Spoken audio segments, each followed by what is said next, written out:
찬양대의 고백대로 버린 돌 같은 인생을 하나님 나라의 모퉁이 돌로 만들어주신 주님을 찬양합니다. 모퉁이 돌이라는 것은 그 코너스톤, 주춧돌이라는 뜻이에요. 오늘 우중 가운데 나온 여러분들 모두가 다 갈보리 언덕으로 다 우리의 마음을 옮겨 보혈의 능력을 체험함으로 모두가 다 치유의 능력을 경험하기를 바랍니다. 제가 이 다윗 시리즈를 하면서 한 번쯤은 공부를 좀 하고 싶었어요. 그러니까 지난주일 다 학교가 개강했잖아요. 그러니까 오늘 공부 좀 하십시다. 싫으세요? 네? 오늘은 제가 사실 교환도 좀 내드리고 이렇게 하려고 그랬는데 우리 영상도 있고 이러니까 오늘 말씀 차근차근 보면서 어떤 개인 오정현 목사가 얘기하는 그런 시간보다는 Let the Bible speak. 하나님이 말씀이 무엇을 내게 말씀하시나, 성경이 내게 뭘 말씀하시나, 그렇게 해서 하나님 주신 음성을 모두가 다 듣기를 소망합니다. 오늘 말씀의 제목은 어디로 가든지 이기게 하시니라는 이 제목은 그냥 제가 승리 지상주의를 위하여 드리는 말씀이 아니고, 이 말씀은 오늘 6절과 14절에 나와 있죠. 다윗이 어디로 가든지 뭐하게 하시니라, 이기게 하시니라. 그렇게 해서 오늘 이 말씀을 통하여 저는 하나님이 예비하신 진정한 승리의 길에 여러분들을 초대하고 싶은 거예요. 그래서 오늘 이 자리를 나갈 때는 하나님이 준비하신 그 승리를 실현하고 체험하고 돌아가기를 바랍니다. 하나님은 다윗에게 항상 두 가지를 주셨어요. 몇 가지를 주셨다고요? 두 가지를 주셨어요. 한 가지는 앞에 7장 9절에 보니까 뭐라고 나와 있느냐, 이렇게 나와 있어요. 너가 가는 모든 곳에서 내가 너와 함께 있어, 그랬습니다. 다윗과 함께 하셨다. 이거 다윗이 가진 큰 축복이었어요. 이것은 지나간 수천 년 동안에 하나님의 사람들에게 나타나는 공통적인 현상이에요. 저는 오늘 예배를 드리는 모든 성도들의 생애가 평생 주님과 함께 있는 생애가 되기를 바랍니다. 하나님의 임재를 체험하고 우리의 가장 큰 축복이에요. 오늘도 이 자리에 주님이 나와 함께 임재하신다, 축복이에요. 그런데 이게 옛날에는 됐는데 지금은 좀 안 되는 분들도 있어요. 메마른 분들도 있어요. 가장 대표적인 것이 삼손이에요. 삼손은 하나님이 함께 하셔가지고 그야말로 그 능력과 힘이 대단했어요. 근데 그냥 매너리즘에 빠져가지고 적당히 하다가 사사기 16장 20절에 보면 무슨 내용이 나오는가 하면 여호와께서 이미 자기를 떠나신 줄을 뭐예요? 깨닫지도 못했다 그랬어요. 이 영적인 둔감함, 이거 없어야 되는 거예요. 영적인 둔감함이 있을 때 승리는 사라지는 것이에요. 그리고 또 하나는 다윗과 늘 하나님께서 함께 계셨다는 것과 오늘 또 하나는 다윗이 가는 곳마다 하나님께서 뭐하게 하셨더라? 이기게 하셨더라. 오늘 6절과 14절에 나오죠. 이기게 하셨더라. 하나님의 승리, 하나님이 주시는 승리.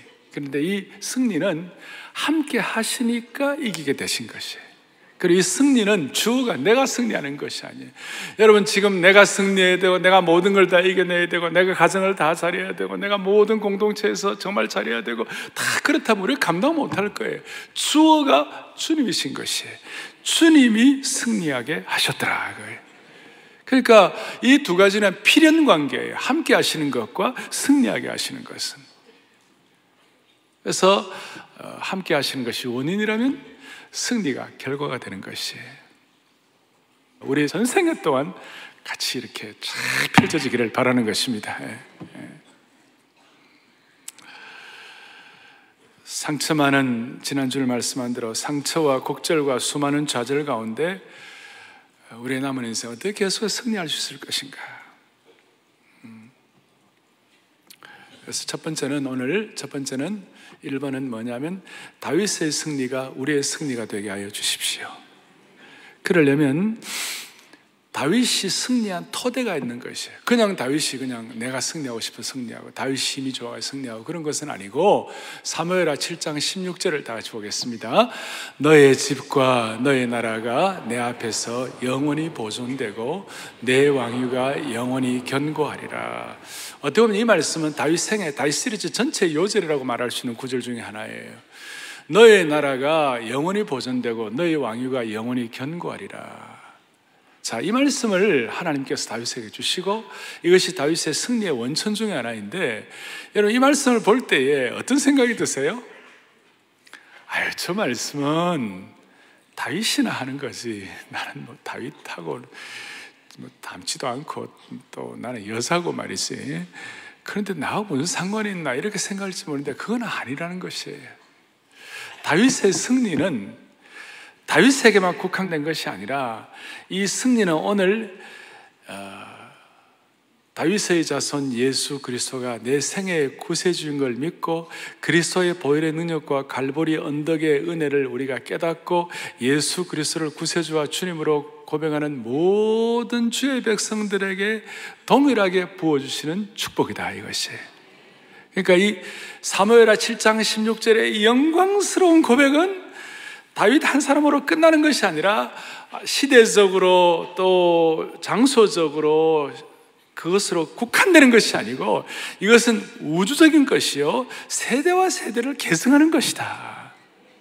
자, 이것은 제 얘기가 아니고 사도행전 15장에 보니까 예루살렘 교회 수장 중에 한 분이었던 야고보 사도가 아니 다윗 시대에 다윗의 은혜, 다윗의 언약, 다윗의 축복들은 우리 유대 민족만 받아 누려야 하는데 어떻게 이방 사람들이 구원을 받을 수 있나? 그렇게 막 해석이 되고 그것 때문에 이방 사람들이 구원받는 게 이런 거에 대해서 막 어려워질 때에 야고보 사도가 아모스 선지자가 고백한 그 선언을 이렇게 얘기하는 거예요. 사도행전 15장 16절 17절 보겠어요. 오늘 공부 좀 한다고 그랬죠? 자, 보겠습니다. 시작. 이후에 내가 돌아와서 다윗의 무너진 장막을 다시 지으며 또 그 허물어진 것을 다시 지어 일으키려. 17절. 이는 그 남은 사람들과 내 이름으로 일컬음을 받는 모든 이방인들로 주를 찾게 하려 함이라. 아멘. 이것은 어떤 다윗 한 사람, 유대민족 그 시대에만 국한되는 것이 아니고 국제적인 것이 아니고 이것은 오늘 이 말씀을 믿고 소망하고 성령의 감동으로 그렇구나, 저가 하나님이 내게 주신 음성이구나 딱 와닿으면 저와 여러분들의 것에 토대가 될 수 있다는 것이에요. 그러니까 사무엘하 7장 16절에 너의 나라가 영원하고 견고하게 보존되리라는 그 말씀이 오늘 이 순간 내게 주어지신 말씀이다. 아이고 목사님 그래도 아닌데요. 그렇게 여러분들 생각하지 마음을 닫지 말고 마음을 한번 열어보세요. 지금 여러분 이것이 우리를 어떻게 변화시키고 어떻게 새롭게 하시는 건지. 하나님의 말씀은 지금 살았고 운동력이 있는 것이에요. 지금 역사하시는 것이에요. 그렇게 해서 이 말씀이 그러니까 다윗의 승리가 내 승리가 될 수 있도록 이방에 있는 모든 족속들에게 그리고 하나님의 백성들에게 제가 다시 말씀드립니다. 하나님은 다윗이라는 한 사람에게 영원한 나라에 대해서 약속을 주셨지만 그것은 다윗에게만 주신 것이 아니라 다윗의 후손으로 오실 예수 그리스도를 통하여 구원받게 되는 모든 하나님의 백성들에게 주신 동일한 약속이다. 동일한 약속이다. 자, 이것을 여러분들이 토대로 하고 두 번째로는 다윗이 오늘 이기고 이기게 하셨다 하는 그 이기고 이기게 하신 현장, 그것은 바로 영원한 왕국의 예표예요. 오늘 본문을 여러분들이 봉독을 했습니다. 사무엘하 8장은 아주 다윗의 승리의 절정이에요. 어떻게 승리를 하게 하는지 구체적으로 자세하게 하나하나 나와 있어요. 또 공부하겠어요. 1절 이렇게 나와 있습니다. 뭐라고 나와 있습니까? 하나님께서 다윗에게 승리를 주시는데 8장 1절에 그 후에 다윗이 어떤 사람을 쳤어요? 블레셋 사람을 쳤어. 뭘 받았어요? 항복을 받았어요. 블레셋 사람에게는 항복을 받았어요. 그리고 2절에 또 다윗이 어디를 쳤어요? 모압을 쳤어요. 모압을 쳐가지고 그들로 땅에 엎드리게 하고 완전히 사람들을 완전히 정복하고 나중에 조공바치게 하고, 세 번째로는 또 어디를 쳤냐면 3절부터 쭉 6절 쭉 올라가면 다메섹 아람 수비대까지, 다메섹 아람까지 정복을 하는 것이. 그리고 11절부터 13절까지 쭉 보니까 13절 다윗이 소금 골짜기에서 에돔 사람 18,000명을 쳐 죽이고 14절에 에돔의 수비대를 뒀다. 남쪽에 에돔을 무찔렀어요. 그러니까 다윗의 승리는 적당한 승리가 아니라 블레셋은 서쪽이고, 동쪽의 모압과 북쪽의 아람 다메섹과 남쪽의 에돔, 그러니까 동서남북을 총망라한 승리였어요. 예를 들어서 블레셋에서 승리한다 그랬을 때 이것은 단순한 승리가 아니에요. 지난주에 제가 얼핏 좀 말씀을 드렸는데요, 이 블레셋은 보통 민족이 아니에요. 블레셋의 연원을 따져 올라가 보면 위에 그리스 사람들, 옛날에 그 그리스는 최고의 문명을 자랑하던 곳이었어요. 그리스 사람들 가운데 정변되는 걸 통하여 이주하고 남쪽으로 이제 망명을 한 이런 사람들이 이스라엘 그쪽 지역으로 와가지고 평야지대, 또 해안지대, 서쪽의 평야와 해안지대, 제일 곡창지대, 정말 멋있는데 거기에다가 이 블레셋 사람들이 다 진을 치고 거기에다가 나라를 세우고 왕국을 건설하고 아주 강성했어요. 근데 여러분들 아시는 대로 다윗은 어디에다가 왕국을 세웠냐면 헤브론 지역, 그 산악 지역에 높이 올라가는 거예요. 성지에 가보면 여러분들 다 아시는데 산악 지역, 헤브론 지역, 거기에 또 아주 열악한 그런 좀 척박한 곳이었어요. 척박하고 열악한 산악 지역에 있는 그 다윗이 남쪽에, 서쪽에 풍요롭고 해안지대의 모든 것들이 다 풍성한 그쪽 지역을 승리하고 이긴다, 이거 참 말이 잘 안 되는 것이. 그리고 그 북쪽에는 밭도 제대로 없어가지고 지금도 그대로 3000년 전에 밭들이 그대로 있는데요, 지금 여러분 산에 있는 논들이 있잖아요. 계단식 논 비슷하게 그런 밭이 좀 있고 거기에 겨우 뭐 올리브 나무나 좀 하고 또 이제 뭐 양들이나 키우는 그 정도예요. 근데 밑에 있는 평야지대에 있는 그 강국 왕국들에 대해서 이긴다는 거, 산악지대에 있는 힘 좀 이렇게 부족한 물자를 가지고, 여러분 산악지대에 물자가 많아요? 밑에 평야지대에 물자가 많아요? 산악은 척박한 곳이 아니에요. 그런데 그런 곳에서 완전히 블레셋을 이긴다, 대단한 일이었어요. 모압도 마찬가지고, 동쪽 모압, 북쪽의 아람 다메섹, 남쪽 에돔까지 완전히 장악을 했어요. 여기에 대해서 이 항상 지금 사무엘아 이런 내용들은 시편과 연결을 시켜서 우리가 공부를 할 수 있고, 시편과 연결시켜서 우리가 말씀의 어떤 깨달음을 가질 수 있는데, 시편 60편 8절에 오면 다윗의 승리에 대해서 뭐라고 설명하나, 이렇게 설명하고 있어요. 보시겠어요? 자, 모압은 나의 뭐예요? 목욕탕이라고 그랬어요. 저 모압은 과거에 이스라엘 민족을 이렇게 오염시키고 타락한 문화라고 그랬는데 이걸 완전히 그냥 깨끗하게 정화시키겠다는 것입니다. 그 다음에 에돔은 에돔에는 에돔 쪽을 향해 나는 뭘 던지리라? 신발을 던져. 신발 던지다는 것은 수하로 부린다, 그런 뜻이에요. 그 다음에 블레셋아 나로 말미암아 외치라. 블레셋아라는 겁니다. 블레셋을 향한 승리를 선포하는 것이에요. 아주 멋지게 표현했어요. 모압은 나의 목욕통이라.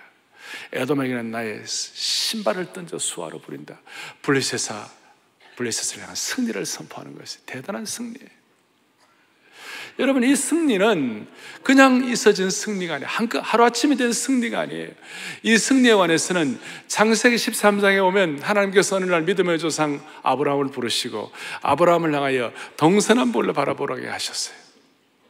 동서남북을 바라보게 하시니까 그걸 보니까 아브라함은 지금 있는 지금 이제 그야말로 헤브론 지역, 다윗이 성을 세웠던 그쪽 지역인데 거기서 이렇게 땅을 딛고, 뭐 그때는 땅도 별로 없었어요. 좀 이렇게 막벨라 굴 정도 좀 사는 아브라함 입장에서는 조금밖에 안 되는 그런 걸 했는데, 그런데 그게 말도 안 되는 동서남북을 바라보게 하시고, 지금 예루살렘 쪽에 높은 언덕인데 거기서 쫙 전체를 바라보게 하시고, 이게 전부 너 것이 된다. 창세기 13장에 했어요. 자, 너는 눈을 들어 뭐예요? 너 있는 곳에서, 그리고 지금 이 얘기는 누구에게 한 거예요? 아브라함, 믿음의 조상 아브라함에게 한 것이죠. 그리고 15절 보겠습니다. 보이는 땅을 내가 너와 내 자손에게 주겠다. 할렐루야 아닙니까?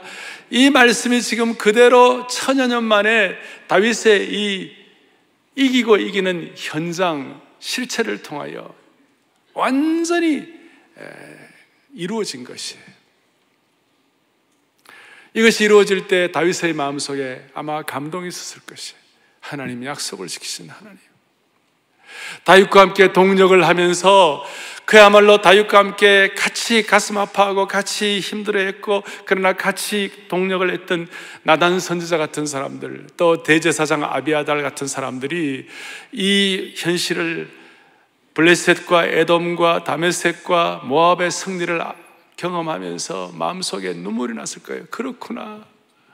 하나님, 우리 하나님은 참으로 약속을 지키는 하나님이시구나. 우리 하나님은 참으로 우리에게 참 승리를 주시는 하나님이시구나. 그것 때문에 목이 메었을 것이에요. 이것이 오늘 왜 중요합니까?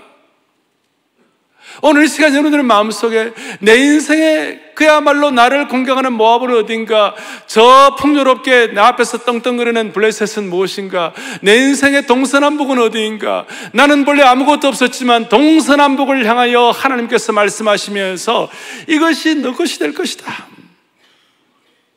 그리고 시편 2편 8절에 시편 기자는 이런 고백을 하는 거예요. 읽어보겠습니다. 내게 구하라. 내가 이방 나라를 내 유업으로 주리니 내 소유가. 아멘. 여러분, 이 말씀 읽을 때 어떠세요? 아이고, 저거는 나하고 상관이 없고 저거는 그냥 옛날 얘기고 나는 또 내가 살아요, 이렇게 하는 거예요? 아니면 그렇구나, 내게 구하라. 내가 이방 나라를 내 유업으로 주리니 내 소유가 땅끝까지 이르리로다. 어떤 한국의 기독교 실업인이 저거 읽고 은혜 봐주고 국제무역 만들어갖고 성공했다는 것이 아주 이해가 안 갑니까? 너에게 이방 나라를 너의 유업으로 주리니 너의 소유가 땅끝까지 이르리로다.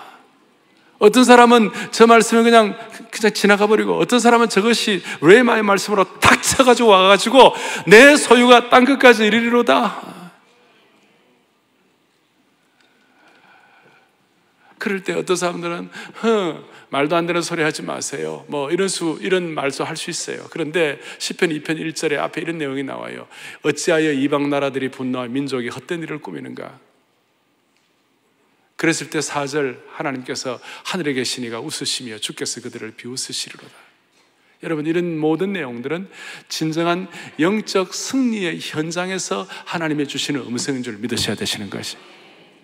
다시 한번, 하나님께서 다윗에게 주신 승리의 현장은 동서남북, 그 당시에 블레셋과 모압과 에돔과 북쪽 다메섹 아람은 감히 다윗 왕국, 처음에 이 초라한 다윗 왕국은 감히 범접할 수 없는 그런 강력한 국가들이었습니다만은 하나님께 실제로 승리하신 이 현장을 우리가 보면서 여러분 마음속에 꿈과 소망을 가져야 돼요. 그리고 아까 시편 2편 8절 다시 한번 주세요. 시편 2편 8절 이렇게 나와 있어요. 뭐라고 나와 있습니까? 내게 구하라. 내가 이방 나라를 너 소유가. 자, 이 말씀을 우리가 육신적으로 내 삶의 어떤 환경 이것으로 해석할 수도 있지만 영적으로 오면, 그러므로 너희는 가서 모든 족속으로 제자를 삼고, 동시에 사도행전 1장 8절 오면 오직 성령이 너에게 마시면 너희가 권능을 받고 예루살렘과 온 유대와 사마리아와 땅끝까지 내 증인이 되리라 하시니라. 이것이 그대로 영적 해석이라고 말할 수 있어요. 뭘 말씀드리는가? 자, 이런 말씀을 드릴 때 저 자신도 제가 사역을 하면서 오늘까지 주님을 섬겨오면서 수많은 과정들을 거치잖아요. 그런데 이런 말씀들을 다윗이나 또 아브라함이나 요셉이나 이런 하나님의 백성들을, 하나님의 신실한 종들을 우리가 연구하고 묵상할 때에 우리의 마음속에 희한하게도 이상하게 꿈틀거리는 하나의 꿈이 생기는 것이에요. 하나님 아버지, 나도 저런 말씀이 그대로 내 삶에서 확인되게 도와주십시오. 그리고 이런 말씀을 그대로 믿는 하나님의 공동체가 어떻게 귀하고 소중하게 하나님께 쓰임받고 부흥하고 하나님의 역사를 이루는 것인지 우리 주위에서 많이 보았고, 또 사랑의 교회 사역도 그런 하나의 실체라고 말할 수 있는 것이에요. 그러니까 제대로 되는 성도들은 젊을 때부터 하나님 나라의 꿈과 하나님 나라의 소명을 갖고 있는, 기도의 제목을 갖고 있는 분들이 이런 생각을 하는 거예요. 하나님 아버지, 오늘 다윗의 승리가 내 승리가 되게 하여 주십시오. 오늘 다윗이, 아비아달과 나단 선지자가, 다윗 자체가 오늘 이 말씀이 이루어져서 가졌던 그 감격과 축복과 목이 메는 것 같은 그런 은혜들이 오늘 내 것이 되게 도와주십시오.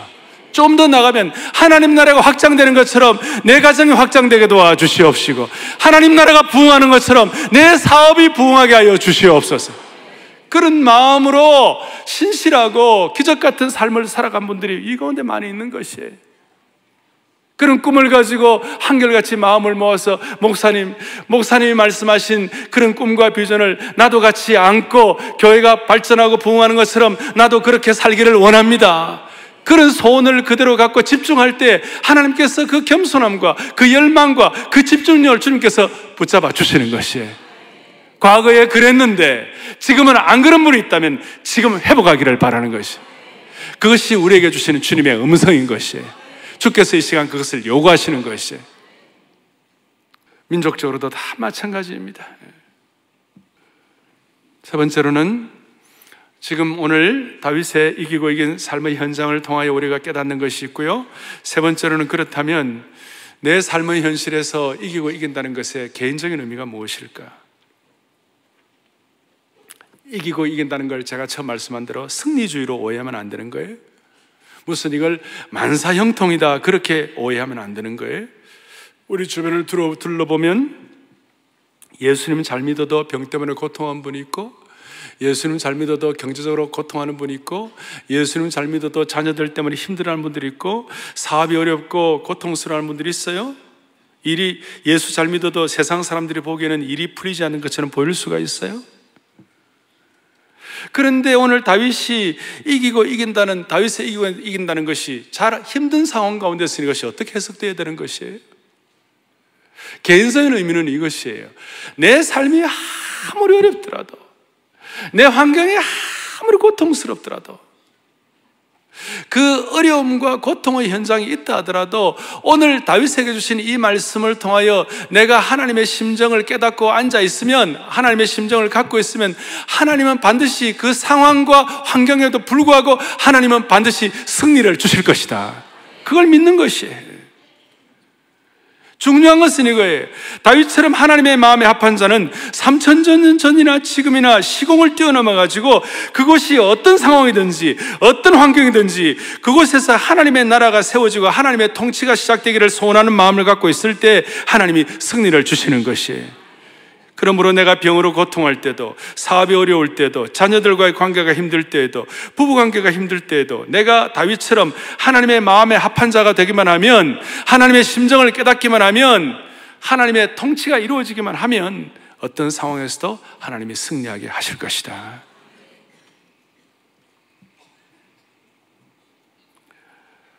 요한일서 5장 4절을 다 같이 보겠습니다. 같이 보죠. 무릇 하나님께로부터 난 자마다 세상을 이기는 승리는 이것이니. 아멘. 오늘 다윗이 가졌던 이 다윗이 이기고 이긴 그것이 오늘 우리의 삶 가운데서 확증되는 것은 하나님 아버지, 다윗의 승리가 오늘 내 승리가 될 수 있도록 도와달라고 하는 마음을 가지고 어떤 세상의 모든 것들을 승리하는 그런 뜻이 아니라 하나님의 통치가 내 가운데 이루어지고 하나님의 심정을 깨닫고 간절한 소원을 가지고 주님 앞에 나갈 때 환경과 상황을 뛰어넘는 하나님의 승리를 주실 것이다.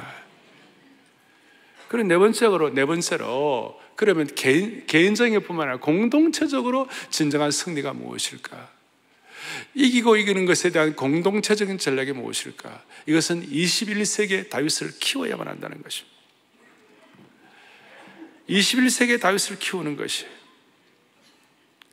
지금 우리가 중등부가 이제 중등 1부, 2부, 3부 이런 거 있었는데 지금은 그렇게 하지 아니하고 다윗 중등부 어떠세요? 디모데 중등부, 바울 중등부 이런 식으로 이제 사람을 키우겠다는 그런 마음으로 중등 1, 2, 3부라는 이름 대신에 그런 사람이 키워지기를 소망하는 마음으로 이름을 그렇게 붙였어요. 사람을 키우는 것이 바로 공동체의 승리를 위한 최고의 과제예요. 이것을 아주 유진 피터슨 목사님 같은 분은 흥미롭게 표현하는 거예요. 예수님은 사역의 8할 이상을 12명의 유대인에게만 집중하셨다. 왜냐하면 그것이 바로 모든 이방인과 미국인이 구원을 얻을 수 있는 유일한 길이기 때문이다 그랬어요. 그분이 미국 사람이니까 그렇게 했어요. 저 같은 경우는 예수님의 사역의 9할 이상을 12명의 유대인에게 집중하셨다. 왜냐하면 그것이 바로 모든 한국인을 구원할 수 있는 유일한 길이기 때문이다. 유대인 몇 사람을 제대로 훈련시킨 일이 모든 한국인이 구원을 얻을 수 있는 유일한 길이라는 것이, 저는 유진 피터슨의 이 말이 씹을수록 맛이 나는 것이고 하나님의 사람을 키우는 어떤 좋은 방향이 될 수 있다고 생각해요. 이름 없는 몇 사람을 제대로 훈련시키는 것이 지역과 국가를 초월하여 전혀 알지 못하는 외국 땅에 있는 사람들을 예수님께로 인도하는 최선의 길이라는 거예요. 승리의 길이라는 것이. 저는 여기서 사랑의 교회, 우리 교회의 독특한 인재훈련, 인재관을 선포하고 싶습니다. 세상은 특정 지식이나 세상은 어떤 특정 엘리트만을 키우는 것이 목표일지 모르겠습니다만은 하나님의 교회는 엘리트를 키우는 것이 아니라 하나님 나라의 일꾼을 키우는 것이에요. 어떤 특정한 지적 능력이나 어떤 특정한 수준의 사람을 세상 사람들은 찾지만 교회는 기독교적인 영성과 성품을 갖고 기독교적인 가치관과 실천력을 갖는 사람을 찾는 것이 글로벌 인재, 늘 말씀한 대로 영성과 겸손과 신뢰를 갖춘 인재를 저희들은 원하는 것이, 이것은 벼락치기가 안 되는 것이에요. 하나님 나라의 영원한 승리를 위한 인물들을 어릴 때부터 감당하고 키우는 것이. 제가 지난 여러 시간 동안 세대 계승을 위하여 지금까지 사랑의 교회를 섬기면서 지속적으로 열정적으로 끊임없이 말씀드린 것이 있어요. 이 정도 말씀드리면 많은 분들이 짐작하실 거예요. 처음에는 제가 3대가 함께하는 토요비전 새벽 예배를 강조했고, 수년 전부터는 4대가 함께하는 토요비전 새벽 예배를 제가 강단에 설 때마다 자주 말씀을 드렸어요. 제가 이렇게 4대가 함께하는 토요비전 새벽 예배를 귀가 닳도록 말씀드린 이유가 무엇이에요? 다른 것이 아니에요. 신앙의 세대 계승이에요. 복음적 인재 양성이에요. 요즘은 제가 또 토요비전 새벽 예배하면서 말씀 암송을 얘기하는, 말씀 암송을 강조하고 말씀 암송을 하고 있어요. 진정한 승리의 길이 뭔가? 오늘 이 시대에, 오늘 이 21세기의 AI 시대, 인공지능 시대, VR, 가상현실 시대, 그리고 수많은 이런 지금 SNS 이런 시대 가운데서, 이런 시대가, 새로운 가상현실 시대가 도래했는데, 이런 시대 가운데서 우리가 어떻게 하면 승리할 수 있을 것인가? 우리 아이들과 함께 어떻게 하면 승리할 수 있을 것인가? 사랑하는 교우들이여, 100여 년 전에 한국 선교가 들어왔을 때 19세기 말까지는 소수의 양반층을 제외한 대다수의 백성들은 글을 읽지 못했어요. 제가 지금 성경 암송, 하나님 말씀 얘기하면서 드리는 얘기예요. 그 당시에는 글을 읽지 못했어요. 그런데 성경이 들어오니까, 한국은 선교사보다도 성경이 먼저 들어오니까 학교에서 성경이 대대적으로 보급되기 시작하면서 소위 천민들, 기생들까지도 글을 깨우치기 시작하고, 그 글 깨우치는 핵심이 하나님 말씀 깨닫는 것이었어요. 그렇습니다. 100여 년 전에 교회가 사람들의 문명을 깨우쳐 눈을 열었던 것처럼 말씀을 통하여 하나님의 키움으로 말미암아 문명 깨우친 것처럼 오늘 한국 교회가 다시 한번 이 시대 앞에 일을 해야만 하는 것이에요. 무슨 말이냐면, 이 시대는 눈을 뜨고 다 압니다만 지금은 영적 문명의 시대예요. 현실을 돌아보세요. 모두가 다 인공지능, 가상현실, 특별히 이 인터넷 SNS 시대에 아이들이 하루 종일, 청소년들은 사이버 세계에서 하루 종일 살고 있어요. 저는 아이들이 사이버 세계에서 하루 종일 살고 있는 게, 사이버가 버자가 하나 떨어져가 사이비 세대에 살고 있는 것 같아요. 사이비 세계에서 애들이 아침에 눈을 뜨면 휴대폰을 열고, 아이들은 학교로 가는 내내 휴대폰에서 눈을 떼지 못합니다. 식사할 때도, 심지어 대화 중에도 하루 종일 인터넷의 게임과 음란 채팅과 포르노가 아이들 눈을 사로잡고 있어요. 아마 요즘 청소년 중에 학교의 시험이나 수능을 위해서가 아니라 교양을 위하여 초, 중, 고, 대학을 졸업할 때까지 고전을 5권이라도 정독하면서 읽는 사람이 몇 명이나 있겠어요? 거의 제대로 없을 거예요. 그러니까 모두가 다 상대주의에 빠져 있고, 절대 진리가 부정되고 있고, 종교다원주의에 빠져 있고. 아이들만 그렇습니까? 어른들이 얼마나 많은지 몰라요. 어른들 가운데 맨날 인터넷에 빠져 있고, 그러므로 인터넷이나 가상현실에 사로잡혀가지고 다른 것들을 보지도 못하고 볼 줄도 모르고, 그리고 본다고 하더라도 영적으로 담고 있는 의미가 무엇인지 해석도 못하는 거예요. 영적인 문명자들이에요. 영적인 문명자들. 마태복음 13장 13절에 예수님이 이렇게 말씀하셨어요. 같이 보죠. 그러므로 내가 그들에게 비유로 말하는 것은 그들이 뭐예요? 들어도 뭐하지, 자, 보아도 뭐하지 못한다고요? 보지 못하고. 들어도 뭐하지 못한다고요? 듣지 못하고. 기가 막힌 현실이에요. 영적인 문명자들이에요. 이 영적인 문명자들은 승리가 아니라 사탄의 먹잇감들이에요. 판패하는 것이에요. 영적인 문명자들을 승리하게 하는 길은 다른 것이 없어요. 성경 오면 승리하는 것은 딱 승리의 검, 공격무기는 딱 하나예요. 나머지는 다 이렇게 방어무기예요. 구원의 투구, 진리의 허리띠, 의의 흉배, 이런 것들이 다 방어무기인데 한 가지예요. 하나님의 말씀과 성령의 검, 성령 암송이에요. 그래서 하나님의 말씀이 오늘 이 영적 문명 세대 가운데서 하나님의 말씀이 제대로 들어가야 한다. 이것이 어른들 시대뿐만 아니라 우리 손자 손녀 시대까지 그대로 계승되어야 한다. 그래야 이것이 참 우리의 승리의 현상을 공동체적으로 경험할 수가 있다. 할렐루야. 어제까지 저희가 축복비상 또 사명비상, 은사비상 그렇게 해서 2주 동안 저희들이 온 교회 잔치를 했어요. 그래서 제가 이 잔치 앞부분이 너무 좀 마음에 와 닿았어요. 오늘 영상을 좀 준비를 했는데, 그래서 오늘 교회가 진정한 승리의 현장인 것, 공동체가 축복의 현장인 것, 그리고 눈에 보이지 않는 교인, 무형교인, 우리 자신도 다윗처럼 그렇게 될 수 있다는 거, 이런 상황을 해가지고 조금 이렇게 설교 이 시간이 좀 이렇게 흐트러지면 안 되겠지만 그래도 좀 연결되는 것 같기 때문에 제가 영상을 준비했어요. 보시겠어요?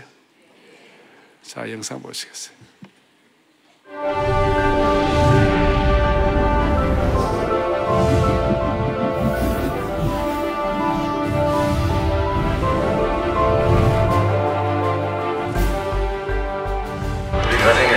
딸이 먼저 사랑의 교회를 나오게 되었고, 또 아내와 제가 연이어 사랑의 교회를 나오게 되었습니다. 우리 부부가 순장 사회로 나오고 있고, 딸도 순장으로 섬기고 있습니다. 우리 손녀 순장이 되어서 세대의 계승의 주인공이 되기를 기대하고 있습니다. 너희가 내 안에 거하고 내 말이 너희 안에 거하면 무엇이든지 원하는 대로 구하라. 그리하면 이루리라.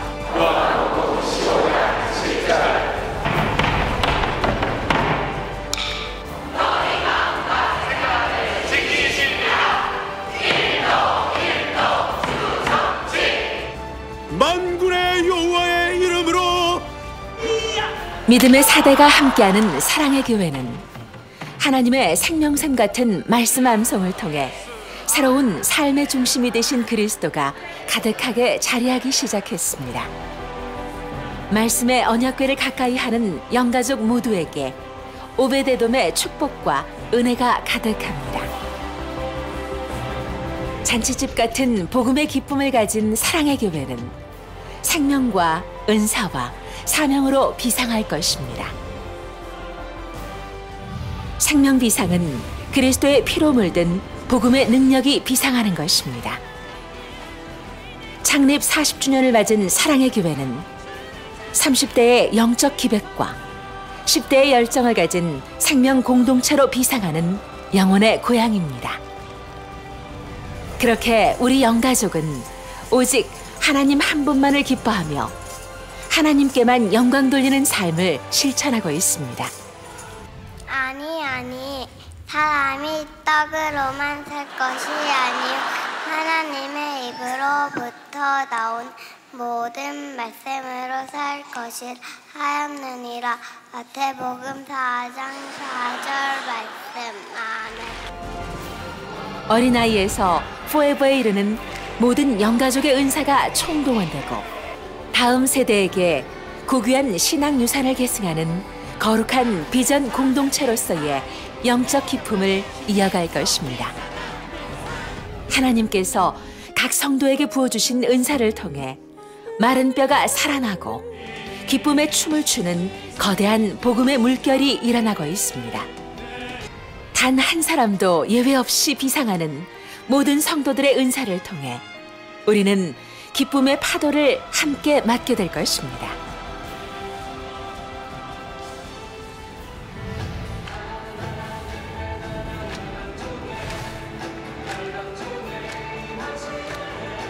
글로벌 인재를 양성하고 있는 사랑의 교회는 세계 선교를 마무리하고 세상을 변화시키는 섬김의 사명으로 비상하고 있습니다.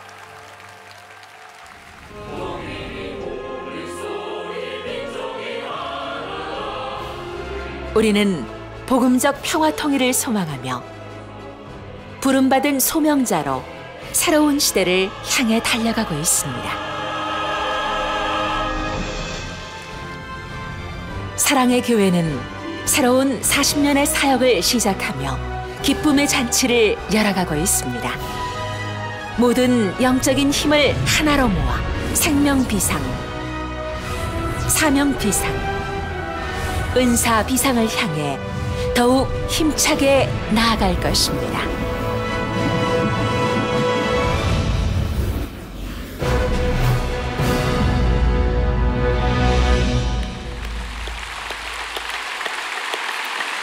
감사합니다. 감사합니다. 앞에 선주가 순장되기를 원한다는 그 할아버지의 심정이 바로 다윗의 심정인 줄로 믿습니다. 우리가 이런 세대 계승돼야 되고, 그리고 사실은 지금 주일학교가 다른 어떤 시대보다도 지금 더 소중한 시대가 됐어요. 영적 문명의 이 시대 가운데 우리는 제대로 하나님의 사람들을 세워야만 할 것이에요. 과거에 우리나라는 식목일이 있었어요. 식목일에 가고 황폐한 산에다가 나무를 심었어요. 그러나 어느 10년, 20년, 30년 지나니까 쑥쑥 자란 것이 한국교회가 시대적 승리를 위하여 이 일을 기억하고 감당해야만 할 것입니다. 한 가지 주의만 우리가 좀 주의해야 할 것만 정리하고 말씀을 이제 정리하려고 하는데, 핵심은 이것입니다. 이 승리가 계속 이어지지가 못했어요. 소위 무너진 다윗의 장막이 되었어요. 그것이 바벨론 포로 시대에 제일 정확하게 드러났습니다. 바벨론 포로 시대 때는 다윗의 장막이 무너졌고 이스라엘 민족이 패배를 했습니다. 어떻게 보면 그것은 하나님께서 다시 세우고자 하시는 하나님의 사랑의 채찍이요 경계였습니다. 그 바벨론 포로 시대 때 사람들이 갖고 있던 4가지 약점이 있었어요. 그걸 극복하면 우리는 또 승리할 것입니다. 첫째는 패배주의였어요. 세속화였고 패배주의였어요. 바벨론의 부패한 문화에 물들어가지고 어떻게 할 수가 없어요. 그리고 그 당시에 신앙계승의 부재였어요. 신앙계승의 부재였어요. 그러니까 20세기 후반 전까지만 하더라도 세대 차이란 말이 본래, 제너레이션 갭이란 말이 본래 없었어요. 그런데 세상적으로 워낙 이렇게 세속한 문화가 발달되다 보니까 이 세대 차이란 말이 생기기 시작했어요. 근데 진짜 복음 안에서 신앙의 가정에서는 여러분 세대 차이가 없는 줄을 믿습니다. 세대 차이라는 말이 신앙 안에서 있을 수가 없어요. 세대 차이가 극복되어야 되는 것이고, 나머지는 또 패배주의 혹은 상실감들, 사명도 소명도 은사도 상실한 바벨론 포로 시대였어요. 그런데 그 무너진 장막을 다시 회복하라, 다시 승리를 회복하라. 그 무너진 장막을 보고 가장 가슴 아리를 했던 사람이 느헤미야였어요. 느헤미야는 여기에 대한 소명을 가지고 52일 만에 무너진 성벽과 장벽을 세웠어요.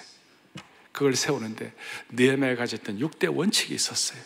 오늘 이것이 제가 탁탁탁 얘기를 하지만 마음속에 와닿는 것이 있어야 될 거예요. 첫째는 확실한 자기 진단이었어요.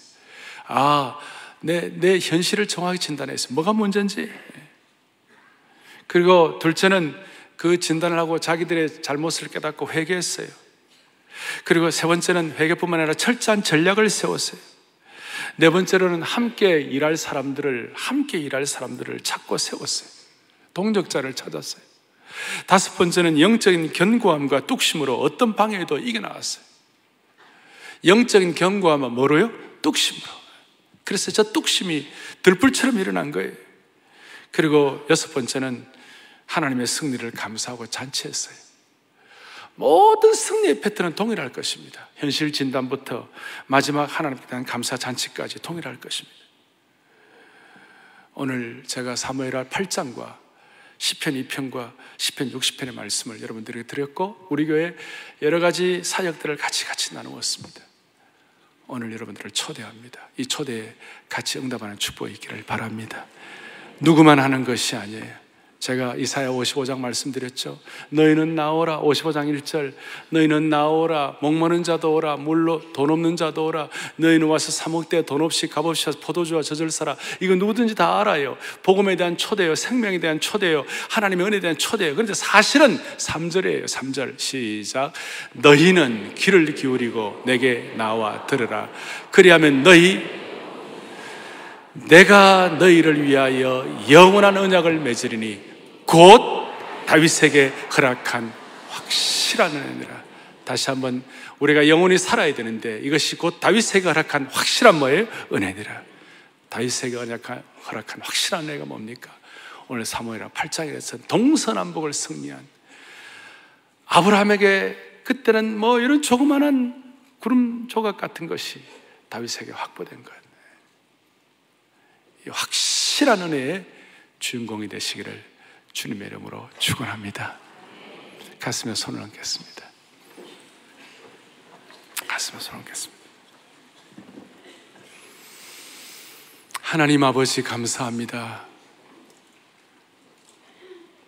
주어진 시간, 한정된 시간에 우리가 이 예배를 드리면서 시공의 제한을 받고 있지만, 그러나 말씀의 능력은 제한이 없는 줄을 믿습니다.